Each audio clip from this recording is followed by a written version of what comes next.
Ketika kita melaksanakan sholat, kemudian lupa tahiyat awal, langsung berdiri saja, itu bagaimana hukumnya?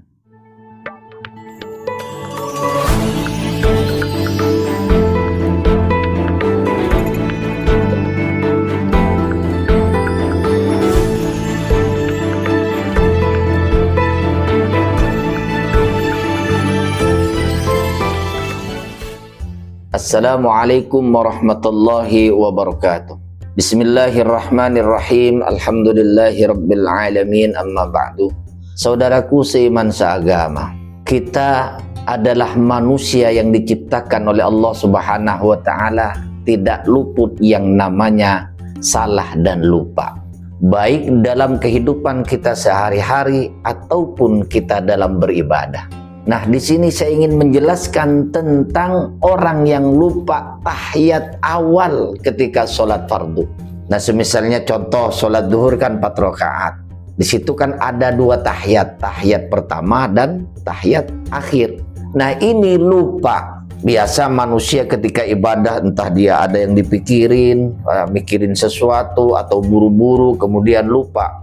Nah, ketika dia lupa, bagaimana cara menutupi tahiyat awal tersebut?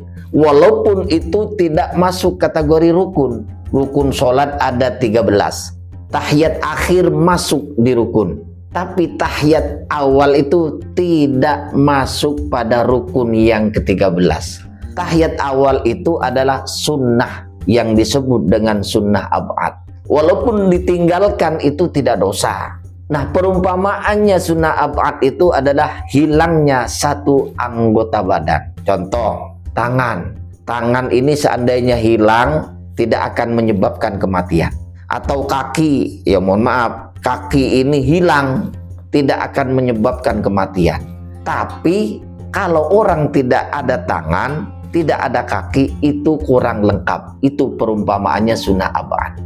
Ya, menurut Imam Syafi'i, kalau sunnah ab'ad itu ditinggalkan, itu harus melaksanakan yang namanya sujud syahwi.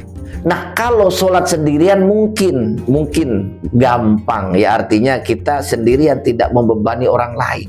Yang menjadi permasalahannya ini adalah ketika berjamaah. Saya contohkan seorang imam. Imam ini lupa membaca tahiyat awal.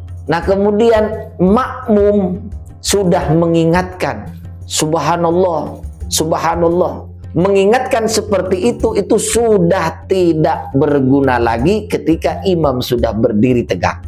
Kecuali imam itu bangun dari sujud, kemudian seharusnya tahiyat awal, kok langsung berdiri, dan berdirinya belum tegak, masih seperti bongkok lah ya, masih jongkok ya, nanti kita praktekkan ya.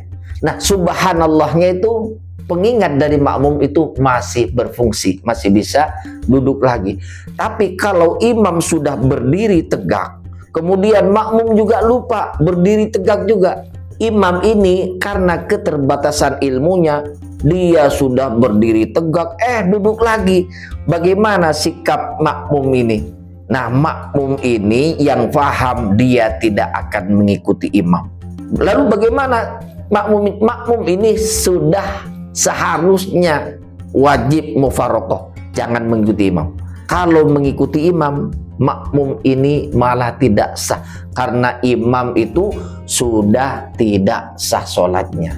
Sekarang kita bela-belain nih, membela sunnah ab'ad demi mengejar sunnah, tapi meninggalkan perkara yang wajib, perkara yang rukun, maka batal sholatnya. Di mana perkara rukunnya? Berdiri tegak itu sudah rukun. Nah, di situ harus dilanjutkan dengan membaca suratul Fatihah, dan Fatihah itu juga rukun daripada sholat. Maka dari itu makmum harus terpisah. Diniatkan pisah daripada imam tadi, karena imamnya tidak faham yang namanya ilmu. Nah, mari kita praktekkan bagaimana contohnya. Di sini saya contohkan saya sebagai imam yang lupa. Sedangkan di belakang saya ini makmum contohnya gitu, ada yang makmum. Nah, saya dalam keadaan sujud. Nah, setelah sujud ini seharusnya saya itu tahiyat awal. Nah, Allahu Akbar, at-tahiyatul, seharusnya begitu. Tapi karena saya lupa, dari sujud itu ternyata tidak tahiyat awal, langsung berdiri. Allahu Akbar. Nah, ketika saya ini begini, belum sempurna berdiri, kemudian makmum yang di belakang ini mengingatkan saya, subhanallah, apa yang harus saya lakukan? Ini masih boleh duduk lagi. Duduk misalnya segini, baca tahiyat, itu masih boleh. Jadi pengingat tadi yang dari makmum subhanallah itu masih berlaku. Nah, ternyata dari sujud ini ya, nih, bangun dari sujud seharusnya tahiyat, Allahu Akbar. Nah, ternyata dia udah sampai sempurna berdirinya tegak seperti ini. Kalau sudah berdiri tegak begini, pengingat makmum itu yang katanya subhanallah, subhanallah, itu sudah tidak berlaku lagi. Imam kalau sudah tegak begini harus dilanjutkan. Kenapa? Karena tahiyat awal itu adalah sunnah ab'ad. Tidak apa-apa kalau kita lupa, karena bukan termasuk rukun. Nah, kemudian makmum mengikuti imam, karena imam sudah lupa, nggak apa-apa mengikuti. Jangan tahiyat, tetap mengikuti. Nah, apabila sudah tegak begini, sebaliknya, karena imam tidak tahu, yang mungkin tidak pernah ngaji, kalau imam sudah tegak begini, kok kemudian duduk lagi, duduk membaca tahiyat, padahal ini sudah batal imam. Makmum bagaimana solusinya?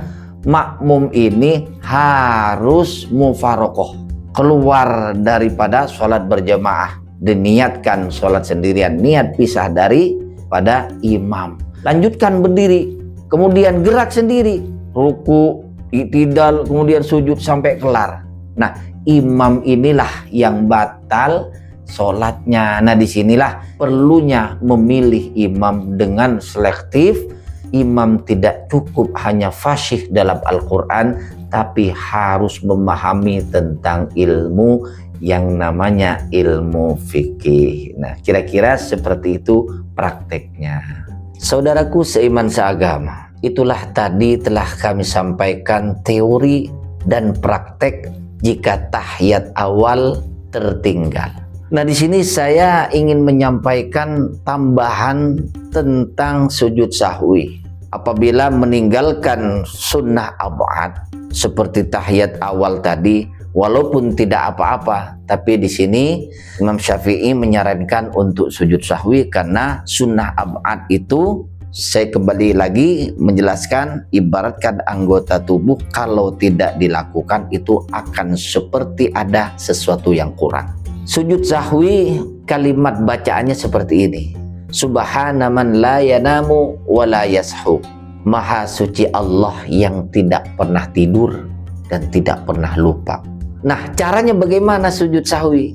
Seandainya ketinggalan atau lupa dengan yang namanya tahiyat awal, sebelum salam, misalnya contoh, fil alamina innaka hamidum majid, itu kan kalimat yang terakhir di tahiyat. Nah, sebelum salam kita terlebih dahulu sujud sahwi dengan takbir seperti biasa, seperti sujud biasa, Allahu Akbar, sujud, kemudian membaca subhana man la yanamu wa la yashu, baca 3 kali. Kemudian bangun lagi, Allahu Akbar, seperti duduk di antara 2 sujud.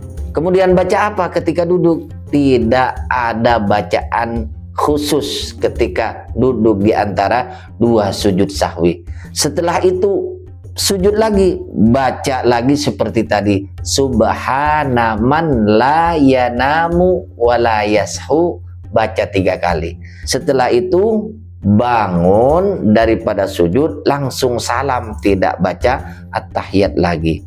Nah, seperti itulah teori dan prakteknya ketika kita lupa terhadap tahiyat awal ketika kita melaksanakan sholat 5 waktu. Mudah-mudahan manfaat saudaraku semuanya. Apabila ada kesalahan, kalau salah itu datangnya dari saya, kalau benar itu datangnya dari Allah. Wassalamualaikum warahmatullahi wabarakatuh.